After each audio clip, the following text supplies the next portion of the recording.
Senin için yürüyoruz. Biz bu zulme baş kaldırmak için yürüyoruz.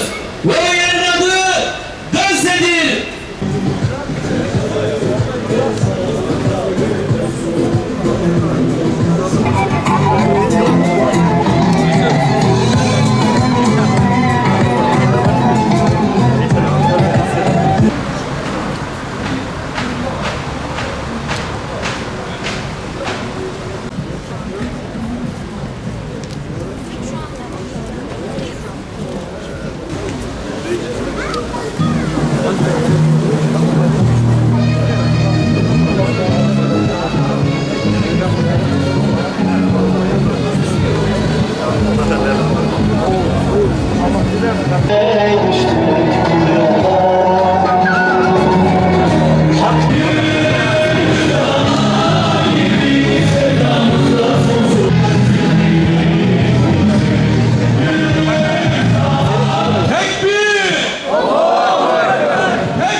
Tağutlardan korkmayız, İbrahim'in yolunda putları biz kırarız. Başımız başlarız, haberler düşürecek, mazlumların ağları zalimiyle girecek. Filistin halkı yalnız değildir. Müslüman zulme sessiz kalamaz.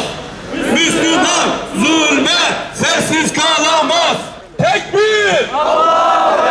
Bismillahirrahmanirrahim.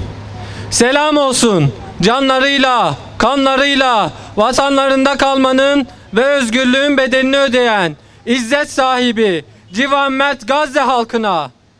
Selam olsun şehadet rüyasıyla ölüm pahasına mesleklerinden vazgeçmeyen Gazze'nin şeref ve haysiyet timsali hekim ve sağlık çalışanlarına. Selam olsun zulme karşı elinden ve dilinden geleni esirgemeyen, kararlılıkla protestolara ve boykota devam eden vicdanlı insanlara. Bugün 7 Aralık 2024, Gazze'deki dehşet verici ablukanın 428. gününde sessiz yürüyüşümüzün 56. haftasında bildirimizi okumak için toplanmış bulunuyoruz. Bizler memleketimizin dört bir yanında görev yapan hekim ve sağlık çalışanları olarak Gazze'deki sağlık krizini bir yılı aşkın bir süredir büyük bir endişe ve öfkeyle takip etmekteyiz. Sahada çalışan gazetecilerden, Gazze'li meslektaşlarımızdan, insani ve uluslararası yardım çalışmaları yapan kuruluş ve organizasyonlardan bize ulaşan bilgiler durumun vehametini tüm açıklığıyla gözler önüne sermektedir. Gazze'de ablukanın insani yardım girişi ve dağıtımına engel olunduğuna, yardım ekipleri ve su kaynaklarına yönelik yoğun saldırılarla birlikte kasten organize edilmiş bir kıtlığa sebep olduğuna tanık olmaktayız. Şu anda nüfusun %96'sı giderek artan gıda güvencesizliğiyle karşı karşıya. Gazze ve Rafah sınır kapısında 600'e yakın çocuk hasta, kronik hastalıklar nedeniyle tedavi beklemekte, ancak çok kısıtlı sayıda hastanın tedavi amaçlı tahliye edilmesine müsaade edilmektedir. Bu çocuklar yaşam ile hayat çizgisi arasında sıkışıp kalmış durumdalar. Hekimler olarak bu çocukların Gazze'den tahliye edilmesi için İsrail üzerindeki uluslararası baskının arttırılması çağrısında bulunuyoruz. Gazze'nin her yerinde insansız hava araçlarıyla, keskin nişancılarla, hava ve kara bombardımanlarıyla sivil çocuklara, kadınlara ve erkeklere yönelik katliamlar gerçekleştiriliyor. %90'ı sivil olmak üzere 50.000'den fazla insan İsrail saldırılarında hayatını kaybetti. Yerleşim alanlarının 400 günü aşkındır evlerinden sürülen, güvencesiz koşullar altında yaşamaya zorlanan kardeşlerimizin mazlumluğuna şahit olmaktayız. Gazze'nin kuzeyinde elektrik, su ve gıda olmaksızın hizmet vermeye çalışan tek hastane olan Kemal Edvin Hastanesi de her gün dronlarla yoğun bombardımana maruz kalmaktadır. Geçtiğimiz hafta İsrail ordusu hastaneye tanklarla kuşatmış, kadın hastalıkları bölümünü vurmuş, 70 sağlık personelini bilinmeyen bir yere götürmüştür. İşgalciler Batı Şeria'da TÜBAS Türk Devlet Hastanesi'nde de saldırı düzenlemiş, sağlık personeli ve doktorlar ters kelepçe takılarak rehin alınmıştır. Bu sağlık çalışanlarının işkence altında tutulmalarından endişe ediyoruz. Uluslararası otoriteleri meslektaşlarımızın bir an önce sağ salim görevlerine dönmesi için girişimde bulunmaya davet ediyoruz. Tarihin çöplüğünde firavunlar, nemrutlar, zalim hükümdarlar, diktatörler saltanatlarının ebediyen sürecekmiş gibi zulmedip ellerinden mazlumların kanlarıyla geberip gittiler. Azap çekecekleri günü bekliyorlar.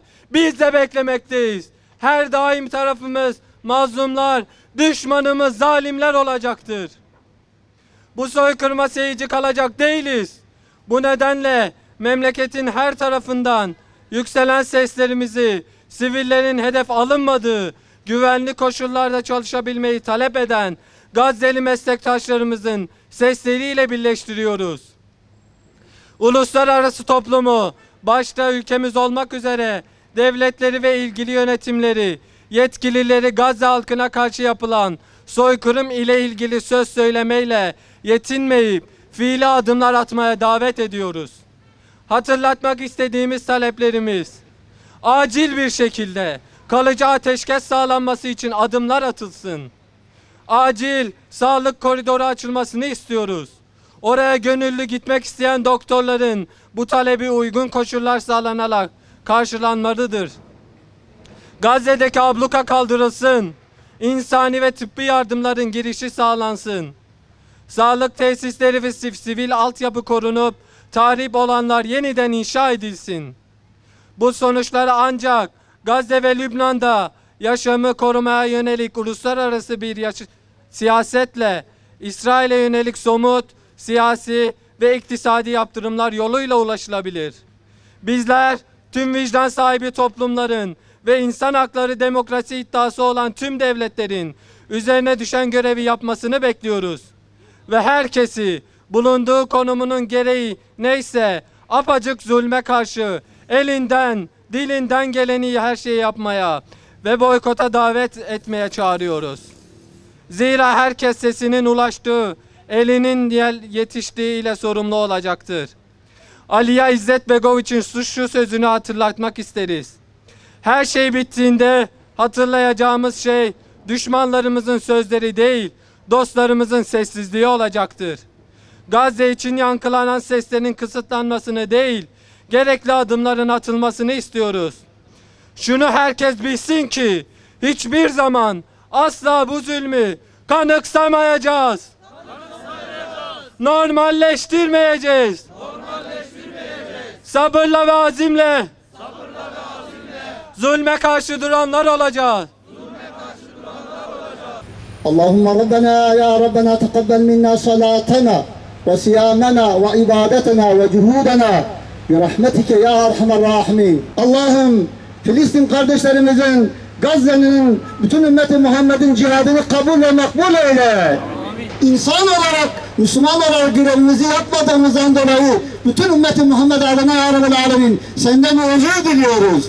Ya Rabbel Alemin bizleri affeyle. Allah'ım sen yardım edenlerin en hayırlısısın. Allah'ım Mescid-i Aksa'nın kurtuluşu, Kudüs-i Şerif'in muhafazası ve Gazze'nin, İslam topraklarının, Müslümanların namusunu muhafaza eden Filistinli kardeşlerimizin yardımına gel ya Rabbil Alemin. Sen Rahim ve Kerim olduğun gibi, sen yardımcı olduğun gibi, sen rızık verdiğin gibi aynı zamanda farklı sıfatların da vardır biliyoruz. Sen kahharsın, sen cebbarsın, aziz-i intikamsın.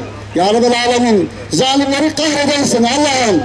Başta büyük şeytan Amerika'yı, sonra onlara destek veren ve İslam coğrafyasını kala budamak için fesatlık yapan Britanya İmparatorluğunu ve İngiliz devletini ve sonra mel'un belek katili İsrail'i kahreyle ya Rabbil Alemin.